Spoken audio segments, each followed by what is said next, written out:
Sir, నా పేరు ప్రణయ్. నేను 8వ తరగతి చదువుతున్నాను. నేను ఇవాళ చేసే ప్రయోగం పేరు బెల్ జార్ ఎక్స్పెరిమెంట్. ఈ ప్రయోగం ద్వారా ఏం తెలుసుకున్నామంటే, గాలి లేకపోతే సౌండ్ ప్రయాణించలేదని తెలుసుకున్నాం. దీనికి కావాల్సిన పరికరాలు: battery eliminator, 2 positive negative terminals, bell jar, calling bell, vacuum pump.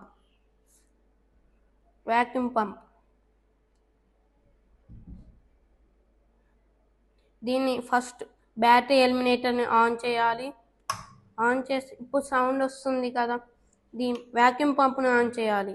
దీంట్లో ఉన్న గాలిని తీస్తున్న కొద్దీ దీంట్లో ఉన్న గాలి తగ్గుతుంది. గాలి తగ్గిన కొద్దీ దీంట్లో ఉన్న సౌండ్ తగ్గిపోతుంది. ఇప్పుడు గాలి లేదు, దీంట్లో కూడా సౌండ్ రావట్లేదు. దీనివల్ల నాకు అర్థమైంది ఏంటంటే, గాలి లేకపోతే సౌండ్ ప్రయాణించలేదు. ఈ అవకాశం ఇచ్చిన నవ లిమిటెడ్ వాళ్ళకి నా ధన్యవాదాలు. Thank you sir.